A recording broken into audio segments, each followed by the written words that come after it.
Hey guys, just Boost here and welcome back to another Yu-Gi-Oh video. This past weekend I participated in the Yu-Gi-Oh! Trophy Challenge, which was a super cool tournament at the Yu-Gi-Oh! TCG store, where basically the winner would get a Black Luster Soldier statue, which is very cool. And then aside from that, there was, as always at Yu-Gi-Oh! Crazy prize support in the form of ODS packs. So first of all, before I start the video, huge shout out to Yu-Gi-Oh! For hosting the event. And there was also cake since it was the birthday of the owner. So that was cool. But yeah, huge shout out to them.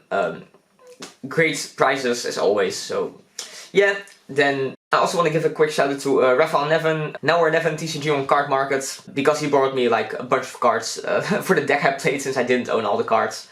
And then last shout out to Tetsim, who ended up winning the event. We played the finals and he ended up winning it. And I actually got third place because of tiebreakers. One of my opponents, who I beat in the round before, actually got second, which was a little bit unlucky since he got like double the amount of OTS I got. But it is what it is. So today I'm gonna be showing you guys the deck I played at this tournament, which was, again, as the past couple of weeks or maybe even months have been, Eldlich, Trap Eldlich. I actually wanted to try Sky Striker with the Phoenix Enforcer, but I didn't have like proper time to test it. And I played Sky Striker the past week at locals, and it just was kind of disappointing. I didn't have the Enforcer, so it was just pure Sky Striker, but just based on that I want to not play it, so I decided to go for Eldlich again, and it definitely worked out. Deck performed really well. The deck profile I'm going to be showing you guys is pretty in-depth, like I go pretty in-depth on all the card choices and stuff like that. Because there's actually surprising a lot of theory behind set 5 go. But yeah, we're just gonna take a look at the deck profile, and then after that I'm gonna just go over my matchups real quick. And yeah. Alright, so starting with the main deck, of course the first two monsters we are playing is double Eldlich, the Golden Lord. 2 is just the best ratio in my opinion. You don't really need 3. Like, banishing effects aren't that relevant at this moment, and you can definitely play around them in this deck if you are playing correctly, that is. And you know, it's just not a good draw at all. Even going second against combo decks, it's usually not a good draw. Against control decks, it can be good, but yeah, 2 is just at this point I think the established correct ratio for this card. And then the last monster is I brought this card is just Ecclesia. If you saw my previous deck profile, I was actually playing Inspector Border in the main deck, as well as Ecclesia for the normal summons, but since a new card got released, which I'm playing in the side deck, I figured Border actually wasn't that good. It's also just not that good going second, so cutting the Border made space for more good going second cards, which I'll show in a bit. But yeah, I have to admit, I actually kind of missed the second Ecclesia a couple of times because I drew like double Nadir Serve and I couldn't get rid of the Ecclesia. Or there were multiple times where my opening hand was like Ecclesia, double Nadir Servant, and I didn't play something to like link the Ecclesia into to make it live anyway, which was definitely kind of annoying. So honestly, I do consider playing multiple Ecclesia, or well, multiple 2. But yeah, for this event I played just the 1. Then moving on to the spells, which I'm actually playing like a lot of for Eldlich deck. Just the 3 pots, should go without saying. Pot of Greed is nice. Carve the Mice. I still never resolved this card, which is funny because I'm playing this for literally weeks, and I've never never drawn this, or well, I did draw it once, but then it got negated by Herald, I think, or Dragoon. Yeah, never resolved it, but I mean, basically it does the same, even better mid-game. And then I'm playing Double Prosperity, and honestly, I kind of want to play 3 of this, just because post-siding, mostly, it just really helps you dig to the cards you want to see, like Judgment, Order, or the new card I'm playing, which I'm sure if you've seen the thumbnail you know what it is, or just helps you get to your engine. This card is just so very, very strong. Even though those cards conflict, I still think it's worth playing all of them, just because you know you want to see them. And getting to your engine is important to your protection cards. So yeah, and then the last spells I'm playing, I also borrowed, which is fitting, were triple Nadir Servant. And I opted to replace the borders with the servants, basically just because servant, it fits multiple purposes, right? where it kind of is like a consistency booster going first, because you can send Ferrogit, and then going second, mostly against control decks, it's just very, very oppressive by sending the Untus. It's just ridiculously strong. Basically, it forces out to negate if they have it, which is kind of funny. But like I said, the only thing I would consider changing out the main deck with the Nadir Servant is maybe adding a second Ecclesia, because the card was amazing. Yeah, no regrets there. And then the last spell I'm playing is just Call by the Grave. I mean, this card is just super multi-purpose. It helps your stuff go through, but it can also be used as a defensive card. I don't really think I need to explain anything about this card. It's basically just another trap. And then moving on to what's the vast majority of the deck. Triple Sanguine, triple Conch, and double Haquiro. Yeah, it's just basically the golden ratio. Get it? Golden ratio. At this point, Conquistador is just good in every matchup, and then Haquiro is, it's not high impact in every matchup, but you just want to be able to keep cycling your your traps. You want to get access to them, and even though it can be a little bit slow, it definitely, if you just draw one of these, it does open up your engine, which is nice. And this card can definitely, in some matchups, be very high impact and even better than Conquistador. So yeah, pretty staple stuff there. Then moving on to the non-engine traps, we're playing Triple Punishment, of course. This card just super high impact going first and going second. It can trade 1 for 2, which is nice. It's searchable. I did have a couple of times where I saw too many of these though, because they are only once per turn. But I think it's probably worth it just because it's so strong. Then Triple Strike. Yeah, I mean, this is the best trap going second, along with Torrential Tribute and this, I guess. Going first is also obviously super high impact. Yeah, nothing to explain there. Main deck Judgment, I just think this is really, really good. It definitely like puts you in a super winning position if you're already going first, and then even going second, it's not bad. It can definitely, you know, if your opponent has blowouts, they didn't play on their first turn, can prevent those, and then honestly, oftentimes your opponent is gonna link away stuff on their first turn board to go for a game, in some decks anyway, and then this is just still very strong because it can just negate the summon. Definitely not as high impact as Strike going second, but it's definitely not like a dead card or anything going second. And then I already talked about it, Triple Torrential Tribute. I mean, this card is just insane in almost every matchup. Crazy blowout. Amazing going second, like this is just the combo that breaks any board, right? Going second, which is funny for a trap deck. But yeah, I don't really think I should explain Torrential too much, that card's just crazy. Moving on, I played double Ice Dragon's Prison. Honestly, I might consider bumping this up to 3. We have the Phoenix Enforcer in the form right now, and this is like definitely a very, very good out to the Enforcer. It's also still a Dragoon out if you combo it with other cards, and in a lot of matchups it's just very good. It's just not that good against Drytron, which is a little bit unfortunate because I did draw both of them going first against Drytron in the finals, but you know, it is what it is. This card is still very good, and I would still consider playing more of it. Then this card, which I've been playing for a while now, Dynamiscus. It's not a good going second card.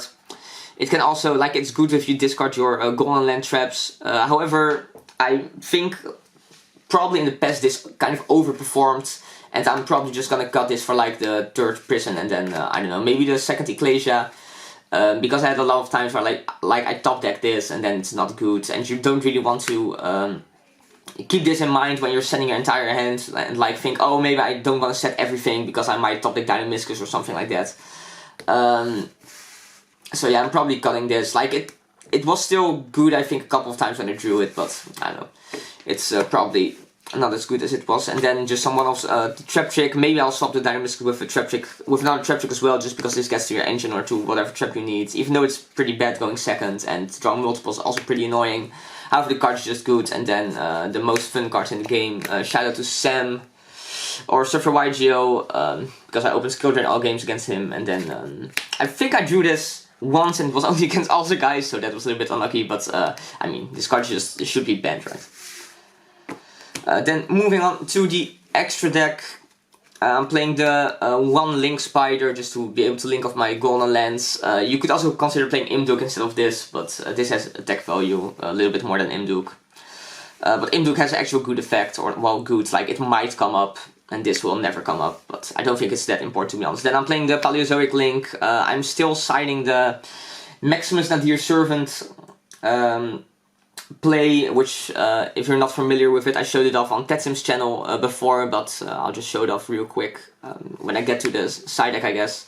But this card just, it basically makes Nadir Servant another Judgment or Order to protect against wipes, which is very nice. Then Vampire Sucker, this is low-key the best card in the extra deck, if you can actually make it, because it basically, once you are able to set this up, you can potentially get 2 draws each turn. Or 2 draws, like one in your own turn and one in your opponent's turn, additionally to your actual draws, which is just crazy. And usually your opponent won't be able to come back. Then one Hoshnigan, funnily enough, this is kind of necessary because it helps you out the Ad Ignister Link, which I played against twice.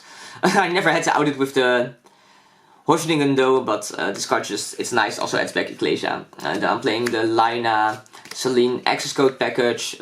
It almost never comes up, to be honest, but it's just a nice option to have.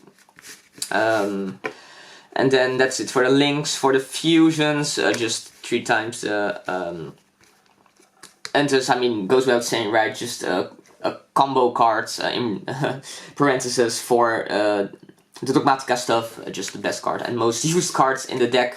I said that's it for the links, by the way, but that's not actually true, because I borrowed one Ferrogit from Raphael, which I mentioned before. Like with Nadir Servant, you can just like send the Ferrogit and then, you know, just see some more cards and cycle your hands if you drew like a Golden Lord or like multiple Sanguine or whatever. So I also used that card a couple of times. That one is nice. And then I'm playing the one Pleiades. It's another one of those cards, like if it comes up you're probably already winning the game, but it's just a nice option to have. Then I actually played double Gustav Max. Again, I borrowed one from Raphael. And this, honestly, I kind of want to play 3 because post-siding there's like a, well, I don't really want to call it a combo, but I mean sorta, I guess. Where this actually really easily comes up to game your opponent, which is pretty cool, and then just a one big train. Then moving on to the side deck, I played Triple Nibiru as a hand trap. Honestly, this card way overperformed. Like I said, I played against Ad Ignister twice, and I think like every game I sided it in, I drew a turn 1, and then it basically just wins the game by itself. What this does, the reason I sided is because it's basically another protection card for your back row, where it doesn't actually protect your back row, but if they blow you out with something like Lightning Storm or Harpy's Feather Duster, you can still use this against the combo decks to prevent them from killing you. And it actually worked out exactly like that at the tournament, which was nice. This card's way overperformed, to be honest, but I definitely think if you're playing a deck like Eldlich, this is something to keep in mind. Be aware though that like if they go to destroy your back row and you have Sanguine set, you don't want to change Sanguine because then you can't use Nibiru anymore. Then I also played Sphere Mode just against the Mega Wombo combo decks. It's nice against stuff like Phantom Knight and Drytron, where they put up like a huge board which is super hard to break with just the traps, and this basically takes care of that. There's some things to say about playing Lava Golem though, because this is easier to play around than Lava Golem, but I never drew it, but I know that it is a good card. And then the hype card, which I've been talking about the entire time, is Lord of the Heavenly Prison. So this is a new card from Burst of Destiny, and this is basically just indirect Eldlich support. It says that you can reveal it, and then your set cards are protected. They cannot be destroyed by card effects, which is very, very strong, obviously. So that means that Lightning Storm, Twin Twister, and Harpy's Feather Duster, basically they become blanks. And if that was just the effect, then it probably wouldn't be worth playing, but it actually says that if you activate the trap card, you can special summon it, and then if it was already reviewed, you can set a trap from your deck. Which is insane, so that means that this technically, it can get you access to your engine, which is crazy, but if you do already have access to your engine, then you have to play with the Gustav Max, where you can, basically in the end phase, you can go, for this guy, you can set Judgment or Strike. It doesn't like limit you in setting normal traps or anything like that, it just banishes them during the next turn. And then, because you are backed up by Strike or Judgment. This is level 10.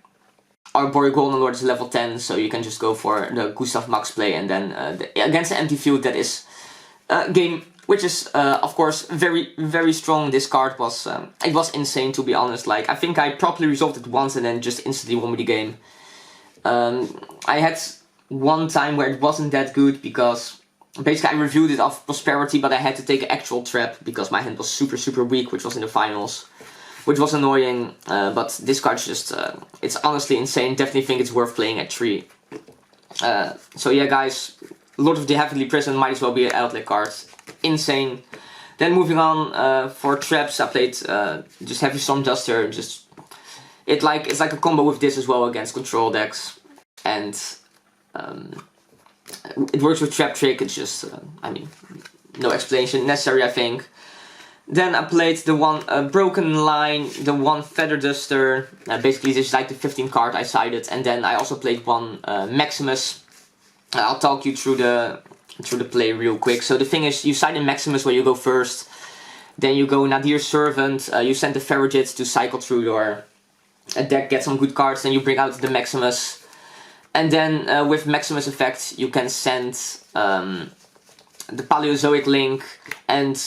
So there's nothing in my extra deck actually that's good to send, but I definitely should be playing like Omega or the Sky Pegasus Synchro to just have something else that's good to send from the Maximus. But the important thing is that you get this in the graveyard, and when your opponent Lightning Storms you or Feather Dusts you can just banish this, and then your traps don't get destroyed, which is very strong for obvious reasons. But yeah, that's the deck profile.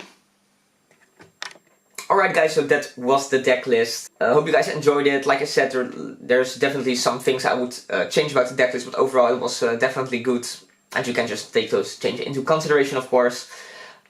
Just a quick rundown of my matchups. In the first round I played against Ed Ignister, which I won 2-0. Like, game 1 he made like a misplay and he didn't end on the towers type cards. I could just like get rid of his board with my trap cards, and I won. And then game 2 I had Nibiru, so that was over pretty quick.